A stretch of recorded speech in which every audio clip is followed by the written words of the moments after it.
terre, mer, air. Les premiers, vous les avez reconnus, ce sont les militaires qui, chaque arme d'ailleurs, vous verrez, on défile avec derrière eux 3 formations de 90 musiciens.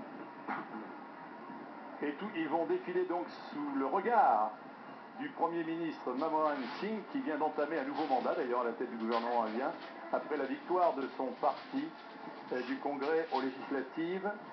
Il assiste, vous le voyez, au défilé. Et croyez-moi, ces soldats-là ont mis le feu dans les répétitions. Tous les matins, ils se levaient à 6 h du matin pour faire de la musique, pour danser. Et toutes les troupes françaises se mettaient au diapason. Oui, il y avait une ambiance folle à Satori pendant les répétitions. Ouais, on a vu ça quand on est à Michel, ce matin, quand on est allé aux répétitions. C'était de la folie, quoi. Alors, vous savez que cette invitation de l'Inde traduit la volonté du président de la République de mettre à l'honneur un partenariat stratégique que nous avons depuis 1988 avec ce pays. Vous savez que les Français, vous êtes invités à aller défiler là-bas, dans quelques temps, défiler en Inde. Ça ne sera pas de tourpeau parce que là, il y a 2 km 800 de haut en bas, mais là-bas, ça sera 8 km de piste. Voilà, le président se lève, le président de la République et le Premier ministre indien et tous les invités se lèvent pour saluer. Regardez, il y a beaucoup de couleurs, beaucoup d'exotisme. C'est une des rares unités indiennes qui soit ethniquement et confessionnellement mixte. Avec une façon un petit peu différente de défiler. Mon général, on voit que les bras montent beaucoup plus haut. C'est britannique ça, non? Oui, c'est une culture britannique, les bras montent très haut. Et ce sont des unités qui défilent à 120 pas minutes. Et alors écoutez, la musique, on peut dire, je crois que le qualificatif est valable, c'est une musique enjouée. Absolument.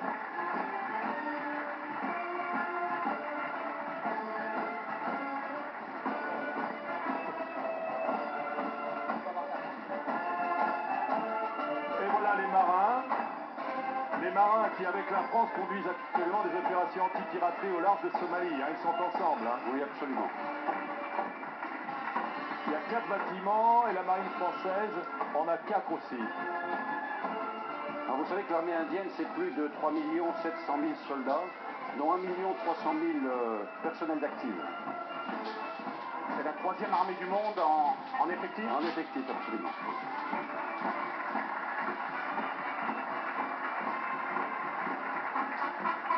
Voilà, armée de terre, armée de l'air, aviation, ils sont tous là. 300 en tout, plus les musiques. Ah, ça met de l'ambiance sur les Champs-Élysées. Hein. C'est une armée qui est fortement marquée par la tradition anglaise. Mais alors, nous nous amusons de leur musique, mais ce sont des beaux soldats. Absolument. Ils ont en tout cas préparé ce défilé avec cœur et l'un de leurs officiers m'avouait la grande fierté qu'ils avaient de descendre les Champs-Élysées aujourd'hui. Regardez, entendez surtout les applaudissements. Hein. Tout le monde est debout aux tribunes officielles.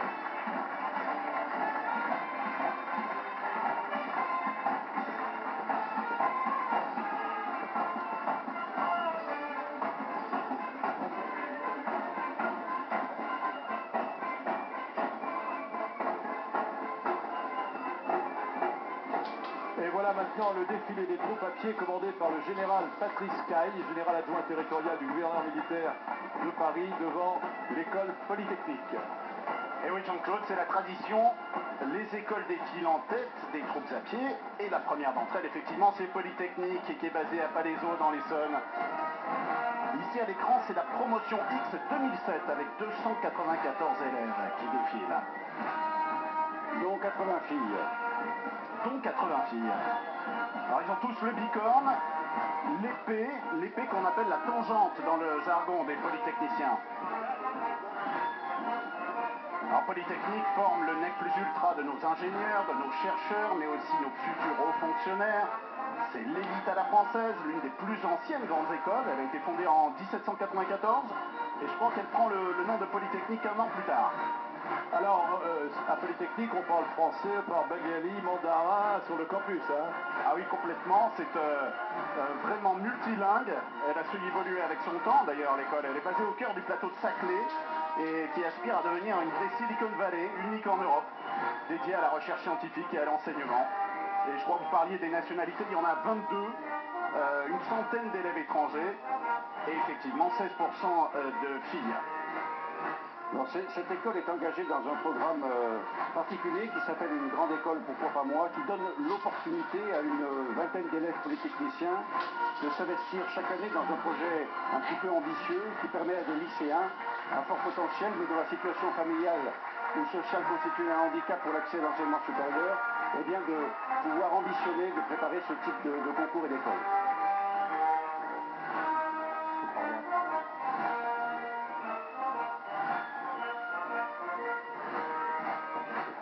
L'école qui vise à développer les facultés d'adaptation et d'ouverture d'esprit, le sens du travail en équipe et de l'intérêt général des élèves.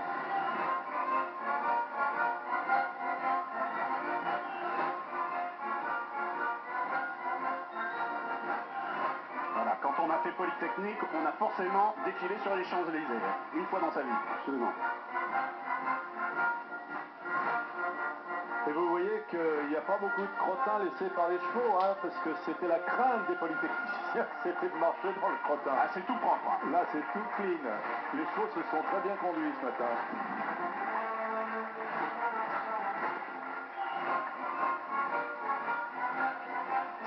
L'école des officiers de la gendarmerie nationale, basée à Melun, en Seine-et-Marne. Elle forme les officiers aux fonctions de commandement et de cadre de haut niveau. Et c'est le colonel Sorba, le directeur de l'enseignement, qui défile en tête. L'école est à Melun, Seine-et-Marne.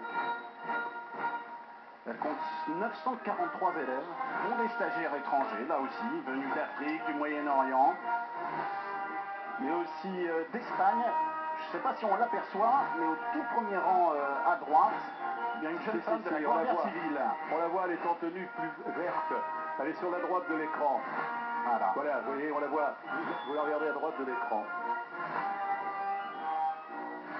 Alors signalons que l'école vient de signer un accord de partenariat avec l'université Panthéon-Assas et que les élèves vont pouvoir suivre désormais des cours. Voilà. Là, voilà, on la voit. Elle a fière allure, hein. Ah oui. Et l'école forme aussi des gendarmes algériens, centrafricains, gabonais.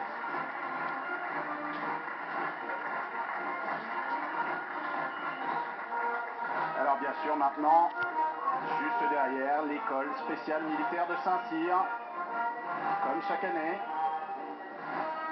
Fameuse école basée au camp de Couët-Quidan, dans le Morbihan, et dont la mission, je vous le rappelle, est d'assurer en 3 ans la formation initiale des officiers de l'armée de terre.